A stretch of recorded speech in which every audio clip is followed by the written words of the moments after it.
Bonjour, pour ceux qui ne me connaissent pas encore, je suis Natasha Renata Kimberly, spécialiste des rêves et des voyages chamaniques depuis plus de 35 ans.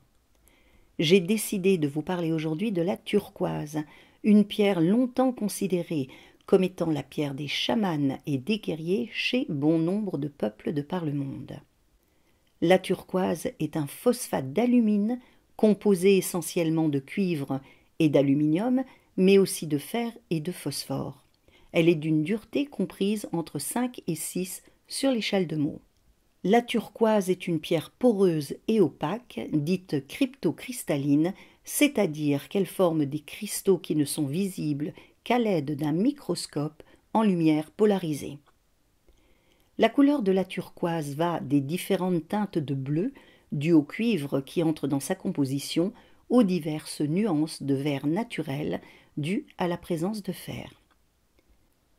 Il existe aussi sur le marché des turquoises du désert de Mojave aux USA qui présentent des couleurs pourpre, rouge, orange ou vert pomme. Ce sont des pierres qui ont été traitées à haute température et stabilisées avec des résines plus ou moins naturelles auxquelles on a rajouté des colorants ainsi que des paillettes de cuivre et de pyrite pour en faire ressortir les nervures. Certaines de ces pierres sont des composites, c'est-à-dire des ensembles de plusieurs minéraux.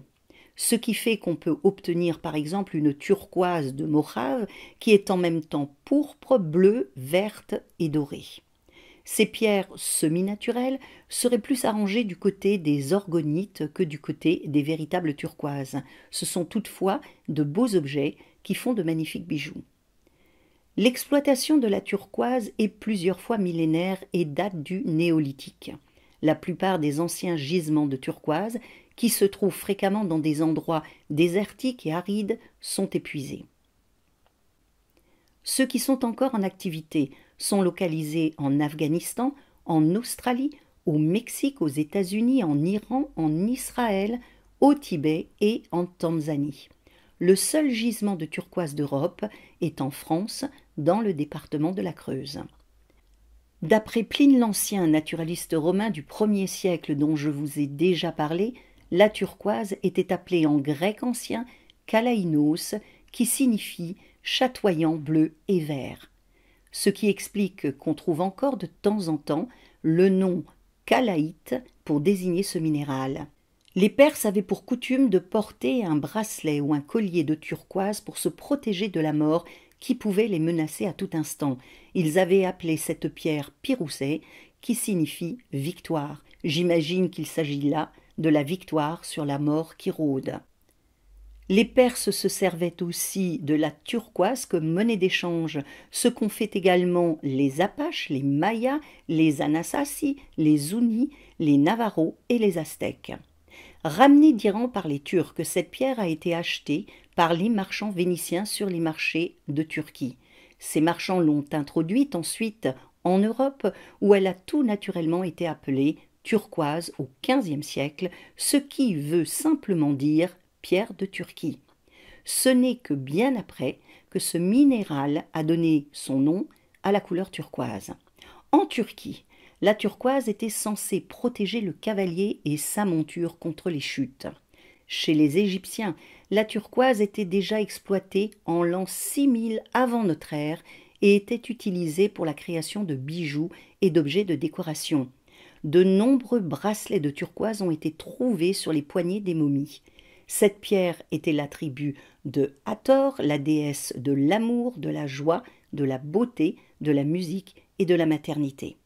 Les Apaches, quant à eux, accrochaient une turquoise sur leur arc car ils pensaient qu'elle allait les aider à toucher leur cible. Les Tibétains la considèrent comme leur pierre nationale et s'en servent comme pierre de protection dans leurs voyages à travers les montagnes qui peuvent parfois s'avérer très dangereux. En Amérique du Sud, la turquoise était considérée comme étant la pierre des dieux et indigne des êtres humains. La turquoise intervient sur le chakra qui se trouve au niveau du thymus, c'est-à-dire entre le chakra du cœur et le chakra de la gorge. Elle permet l'harmonisation énergétique et émotionnelle de l'individu.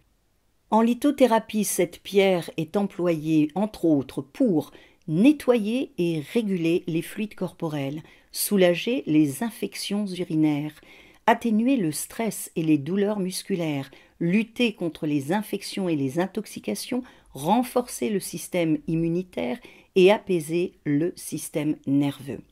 Si vous avez envie de voyager avec la turquoise, la meilleure façon de faire est encore de la prendre dans vos mains ou bien de la poser au niveau de votre thymus pendant vos voyages chamaniques.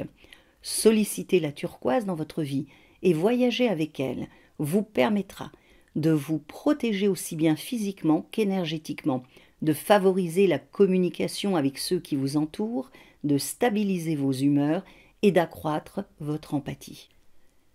Si vous souhaitez développer votre sens de l'amitié et harmoniser vos chakras et vos différents corps énergétiques, la turquoise est la pierre qu'il vous faut et que vous pouvez solliciter, car elle est celle qui va vous aider à exprimer la bienveillance qui se trouve naturellement en vous et vous aidera à faire preuve d'écoute et de solidarité. J'espère que cette vidéo vous donnera envie d'avoir une turquoise, voire de voyager avec cette pierre qui vous amènera à transformer certaines fréquences négatives en énergie positive. Si c'est le cas, n'hésitez pas à aimer ce contenu et à vous abonner à la chaîne. Et cliquez sur la cloche pour être prévenu de la sortie des prochaines vidéos. Rêvons et voyageons ensemble.